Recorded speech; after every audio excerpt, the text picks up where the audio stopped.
Hello guys, hope you are doing well. तो आपका खैर मकदम है इस चैनल पे जिसका नाम है स्टडी हार्ड।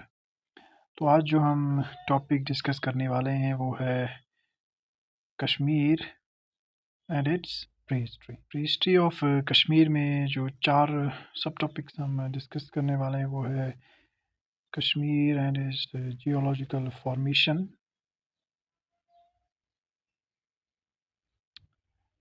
ऑफ लेक जिसे कि सतीसर भी कहा जाता है, इम्पोर्टेंस ऑफ कैरेवास और कश्मीरी में जिसे वुडर्स कहते हैं, और ड्रेनेज ऑफ लेक यानी जो सतीसर है, जो कश्मीर वैली पहले लेक थी, वो ड्रेन कैसे हुई। ठीक है, शुरू करते हैं। ये आपके पास एक मैप है, मैप ऑफ वैली आपके ये। इसमें कश्मीर वैली, जो सिर्फ कश्मीर वैली का दिखाया गया है कि वो कैसी दिखती है आज, यानी ये वाला side. This is the Greater Himalayas mountain range and this is the Pir Panjal mountain range. River Jhelum यहाँ से शुरू होता है इस डायरेक्शन में, यहाँ से ये बारामूला की तरफ जाके ड्रेन होता है कश्मीर वैली से। Okay, so let's move to next slide. अब हम बात करेंगे जियोलॉजिकल फॉर्म, यानी कि जो कश्मीर वैली है ये फॉर्म कैसी हुई है, बनी कैसे ये वैली बनी। ये पहले से ही ऐसी थी कि या कुछ और भी था? तो उसको समझने के लिए पहले हम थोड़ा सा उससे और पीछे जाते हैं, बहुत पीछे एक्चुअली, कि जो अर्थ थी हमारी वो कब बनी। वो बनी थी 4.6 billion years ago. 4.6 billion years ago क्या बनी थी हमारी अर्थ। एक थ्योरी है कॉन्टिनेंटल ड्रिफ्ट, यानी उसके हिसाब से वो ये कहता है कि जो पूरी ज़मीन थी हमारी अर्थ है, उस सारा लैंड मास था वो एक ही हिस्से का पार्ट था। वो जैसे लिखा हुआ है कि land mass which are now apart were once united, यानी वो एक ही हिस्से का पार्ट था, अलग अलग नहीं थे। और उसके बाद कुछ ऐसे इवेंट्स हुए जिससे कि जो कॉन्टिनेंट्स है अपने, जो लैंड मासेस है अपने से अलग अलग ड्रिफ्ट हो गए, जिससे डिफरेंट कॉन्टिनेंट्स बन गए। जो अब इंडियन सब कॉन्टिनेंट था वो जिस हिस्से का पार्ट था उसमें आज की जो हम कंट्रीज देखते हैं, जैसे कि ऑस्ट्रेलिया है, अफ्रीका है, अंटार्कटिका है, साउथ में, ये सब एक ही था, एक ही लैंड मास का पार्ट था। और क्या हुआ कि 114 मिलियन ईयर्स अगो जो इंडियन सब कॉन्टिनेंट है ये ड्रिफ्ट अपार्ट होने लगा। ठीक है, अब जब ये ड्रिफ्ट अपार्ट होने लगा, इसकी ये जो जा कहाँ रहा था, इसकी डायरेक्शन थी यूरेशियन प्लेट्स की ओर, जो हम कह सकते हैं चाइना जो है आज। ठीक है, और ये जाके उसके साथ हिट करता है। ठीक है, और ये जो इंसिडेंट हुआ ये हुआ तकरीबन 58 to 37 million years ago.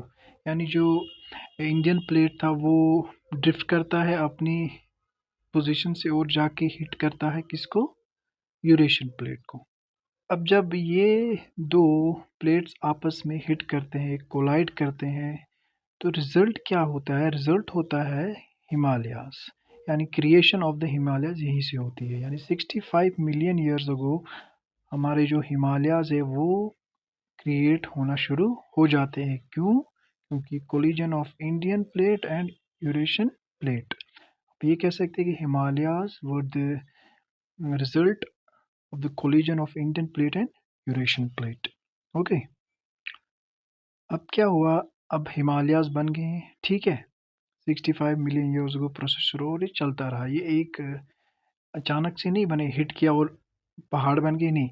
It took process, धीरे धीरे बनते गए। और यही हम देख रहे हैं कि 5 मिलियन ईयर्स अगो, अब हम कश्मीर की बात करते हैं। ठीक है, upliftment of Pir Panjal range awkward. अब 5 मिलियन ईयर्स अगो क्या होता है कि 5 मिलियन ईयर्स से पहले पीर पंजाल रेंज नहीं था, और टेक्टोनिक अपलिफ्टमेंट की वजह से क्या हुआ कि पीर पंजाल रेंज बन जाती है, यानी पीर पंजाल की अपलिफ्टमेंट हो जाती है, इट ऑकर्ड।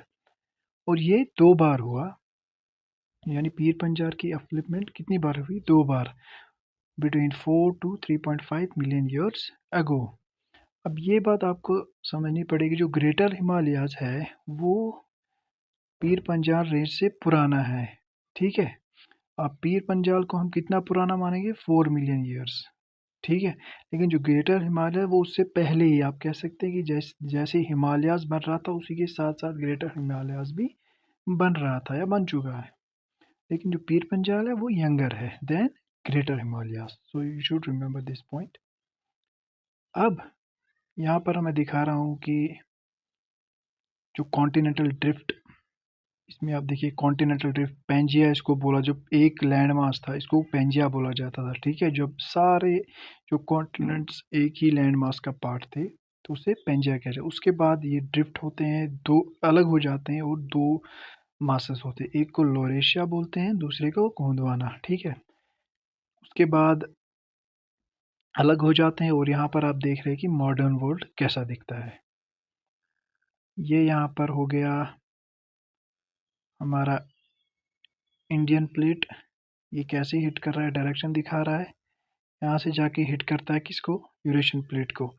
अब जब यूरेशियन जो हिमालयस क्रिएट कैसे हुआ, ये देखिए, ये जो इंडियन प्लेट है यहाँ से नीचे जा रहा है, ये यूरेशियन प्लेट है, यानी यूरेशियन प्लेट के नीचे घुस रहा था कौन, इंडियन प्लेट। उससे क्या हुआ, जो यूरेशियन प्लेट ऊपर उठा और क्रिएट हुआ क्या, हिमालयास।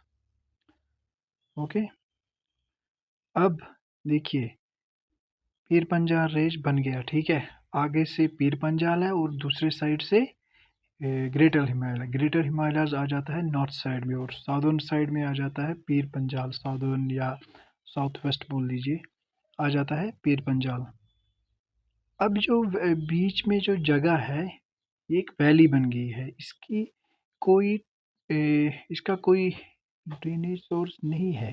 अब देखिए, with the formation of change of mountains whole geography of Kashmir change, यानी अब जो कश्मीर वैली जो थी, कश्मीर जो पहले एक प्लेन एरिया था अब वो एक वैली बन गई है, ठीक है। अब पूरी जियोग्राफी चेंज हो गई है। Before this geographical change Kashmir was a plain land mass, ठीक है, with no mountain lakes rivers और वुडर्स। पहले ना माउंटेन्स थे ना लेक्स थी रिवर्स थी वुडर्स, कुछ भी नहीं था। अब ये चेंज हो गया, अब जो पीर पंजाल रेंज है लिफ्ट हो गई, इससे क्या हो गया, जो पानी जो बारिश होती रही कंटिन्यूसली बहुत सारे सालों तक, उससे क्या हुआ, ये वैली टर्न हो गई और बन गई एक बहुत बड़ी वास्ट लेक। जियोलॉजिस्ट का मानना है कि because it was because after the tectonic upliftment there was no drainage for water to go, जैसा कि मैंने कहा ड्रेनेज के लिए जो पानी बाहर जाने के लिए कोई जगह ही नहीं थी, इसलिए सारा पानी यहीं जमा हो गया और ये बड़ी लेक बन गई। This turned valley into a huge lake. Okay, this process started 4 million years ago. Okay, आपको याद रखना है 4 मिलियन ईयर्स अगो जब पीर पंजाल बन गया तो यही process of forming a lake भी शुरू वहीं से हो गया, ठीक है। अब evidence about lakes presence are wudar, देखिए अब हम कैसे कहेंगे कि ये कश्मीर वैली एक लेक थी। उसके एविडेंस हमें आज वुडर्स यानी कैरावास बोलते हैं, ठीक है, इनको बोलते हैं karewas. These are called the karewas in Persian word, जो कि जियोलॉजिस्ट यही वर्ड यूज करते हैं कि वुडर्स एक कश्मीरी लफ्ज है, लोकल नेम है। सो these wooders you can take it as an evidence that Kashmir जो था एक पहले बहुत बड़ी लेक। क्यों, ये जो wooders है ना ये लैकस्ट्राइन लैकस्ट्राइन डिपॉजिट्स, यानी लेक के जो डिपॉजिट नीचे बैठते हैं ना जब लेक बनती है, नीचे सिल्ट क्ले या जो भी बाकी कुछ जमा रहता है उस वो लैकस्टाइन डिपॉजिट रहता है। और जब लेक का पानी ड्रेन आउट हो गया था ना, जो नीचे रह गया था ना जो ये डिपॉजिट्स, वही आज वुडर्स है। In Kashmir these are called wudars and in geological literature are known by the Persian name karewas, ठीक है। This karewas occupy most valley, यानी आपको कश्मीर में आप जहाँ जाओगे ना मोस्ट ऑफ द प्लेसेस में आपको वर्डर्स मिलेंगे। आप अगर इस इमेज को देखोगे जो भी ये ब्राउन कलर्स के एरियाज है ना ये सारा वर्डर्स है। एक जियोलॉजिस्ट है जिसका नाम लिडेकर है, वो इस थ्योरी को सपोर्ट करता है कि ये Kashmir was once a lake. Even the Rajatarangini mentions it Rajatarangini से पहले भी एक हिस्टोरिकल बुक है जिसे नीलमठ पुराण बोलते हैं, उसमें भी कश्मीर वैली के बारे में लिखा गया कि वो एक लेक थी। Wudars are called lacustrine deposit, that's the lake deposit, जैसे कि मैंने आपको बोल दिया। ठीक है, अब देखिए यहाँ पर वुडर्स की इम्पोर्टेंस के बारे में हमने पढ़ लिया कि वुडर्स क्या है और लेक कैसी बनी। अब हम देखेंगे कि ड्रेनेज कैसी हुई। After the first tectonic upliftment lake started to form, यानी जब टेक्टोनिक अपलिफ्टमेंट हुई, पीर पंजाल रेंज बने, लेक स्टार्ट हो गया फॉर्म। अब जब सेकंड अपलिफ्टमेंट हुई पीर पंजाल रेंज की, उससे क्या हुआ, that produced two types of wudars in Kashmir. उससे क्या हुआ कि एक तो कश्मीर वैली जो है टिल्ट हो गई थोड़ी, ठीक है, नॉर्थ साइड की तरफ से। उससे ये हुआ कि जो साउथ साइड की लेक थी वो एक्सपोज हो गई और जो डिपॉजिट्स थे वो एक्सपोज हो गए। वो ही जो डिपॉजिट्स एक्सपोज हुए ना, उनको कहते हैं लोअर कैरावास। ठीक है, उनको कहते हैं लोअर कैरावास। अब जो लेक का पानी है वो जब लेक जब टिल्ट हो गई ना सेकेंड अपलिफ्टमेंट से, सारा पानी कहाँ गया, नॉर्थ की साइड।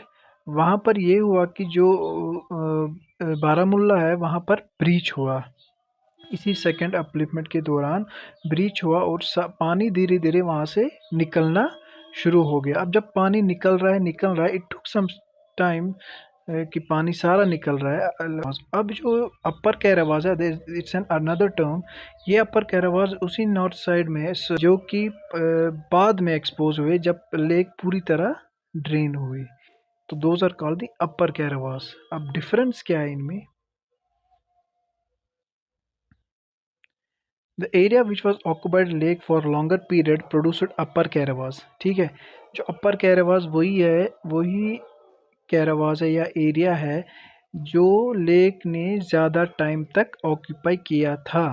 और the area which got expose due to shifting of lake producer lower karewa, हाँ जैसा कि मैंने बोला, जो south area of the valley वो एक्सपोज हो गया था सेकेंड अपलिफ्टमेंट के दौरान, तो उसने प्रोड्यूस क्या किया, द लोअर कैरावास, और वो एरिया पहले एक्सपोज हुआ था। ठीक है, लोअर कैरावास जो है साउथ वेस्ट कश्मीर की जानिब आता है और इसको हम क्या क्या बोलते हैं, Hirpur formation of the कैरावास।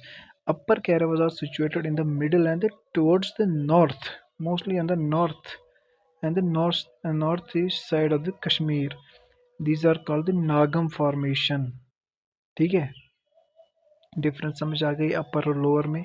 Lower वही कैरावास है जो पहले एक्सपोज हुआ और आता है साउथ कश्मीर और वेस्ट कश्मीर में।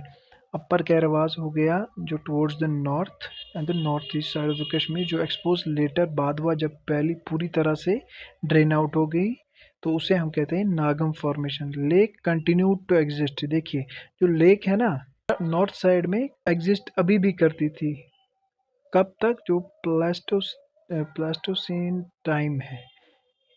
And thus deposition started after lake was drained, यानी वहाँ की जो नीचे की डिपोजिशन है कब हुई, तब हुई जब लेक पूरी तरह से ड्रेन हो गई।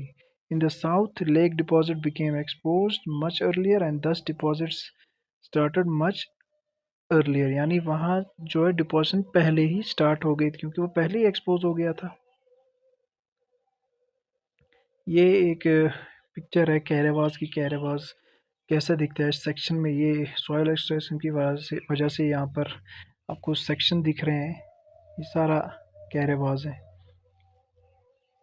अब देखिए 85,000 years ago drainage of valley began, यानी सेकंड अपलिफ्टमेंट कब हुई, 85,000 ईयर्स अगो, और उस वक्त ड्रेनेज ऑफ वैली शुरू हो गई, यानी टिल्ट जब हो गई valley towards the north, south area expose हुआ और नॉर्थ में अभी भी पानी है, और ब्रीच हुआ बारामुल्ला में और पानी धीरे धीरे करके निकलने लगा। It was through Baramulla gorge, gorge है सॉरी, यहाँ पर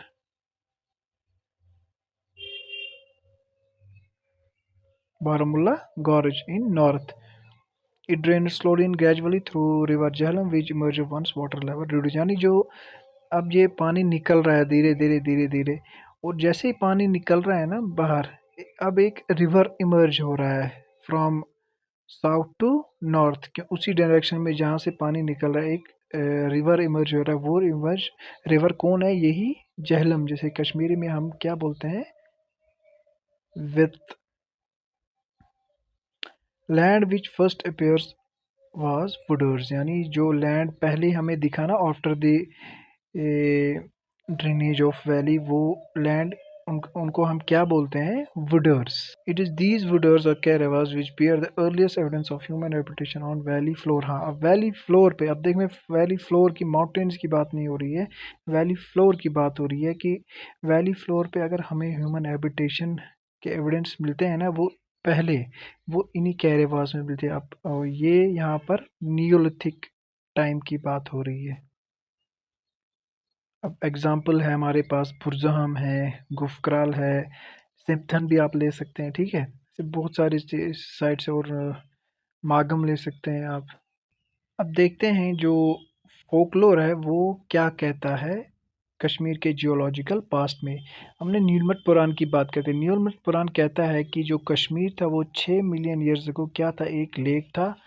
इस लेक में एक डीमन था जिसका नाम जलावादेव था। वो इस लेक में रहता था और जो लोग थे यहाँ के उनको बहुत हैरेस करता था। फिर जो लोग थे वो गए से एक से कश्यपक के पास, जो किंग था नागा से। उसने फिर प्रे किया अपने गॉड्स को, और गॉड्स ने क्या किया, का नाम जो विष्णु है, उसने क्या किया, अपने भाई को भेजा कि वो लेक को ब्रीच करे। कहाँ? बारामुल्ला में। जिसका नतीजा ये हुआ कि लेक ड्रेन हो गई और जो डीमन था वो मर गया, क्योंकि वो पानी पे ही जिंदा रहता। जब पानी नहीं रहा था वो भी मर गया। दूसरी एक है जो यहाँ पर नहीं लिखी है, वो रिलेटेड द गॉडेस सारिका है। उसका सिमिलर है, बस यही है कि जो लोग थे उन्होंने सारिका से, गॉडेस सारिका से प्रे किया कि हमारी मदद करे। तो उन्होंने क्या किया, सारिका एक बर्ड बन गई, बर्ड बनती है जिसे हारी कहते हैं कश्मीरी में। वो अपने मुंह में एक पेबल लेती है और जहाँ ये जलवादेव था उसके ऊपर ये पत्थर गिराती है, और इससे क्या होता है? वो मर जाता है। और आज कश्मीर में एक हिल है जिसका नाम हारी पर्वत है। लोग कहते हैं कि ये वही पेबल है जो उस बर्ड ने उस डीमन पे फेंका था। इस्लामिक एक वर्जन है इस स्टोरी का कि जो कश्मीर वैली थी, जो उसमें जब पानी आया वो कैसे है, वो आप इसको रिलेट करते हैं डिलूज ऑफ नोवा के साथ। नोवा यानी प्रॉफिट नूह, उसके साथ, कि उसके टाइम पे वो जब वो नाव में सबको सवार जानवरों को सवार करता है और पास पूरी दुनिया में पानी आ जाता है, यानी उसी दौरान कश्मीर में भी, कश्मीर वैली में भी पानी जमा हो जाता है। और जब पानी निकला कैसे, वो इसको रिलेट करते हैं प्रॉफिट सुलेमान के साथ, कि वो यहाँ आते हैं और वो बैठते हैं एक हिल पर जिसका आज नाम है तख्त सुलेमान, यानी अपनी उस हिल पर अपना तख्त रखते हैं। और यहाँ पर दो जिन्स हैं उनके, कश्फ और मीर, उनको ये हुक्म देते हैं कि वो इस पानी को इस वैली से बाहर निकाले। तो वो इस पानी को बाहर निकालते हैं। का नाम पड़ता है इन्हीं दो जिन्स पे, कश्फ और मीर, जो आज कश्मीर है। Thank you.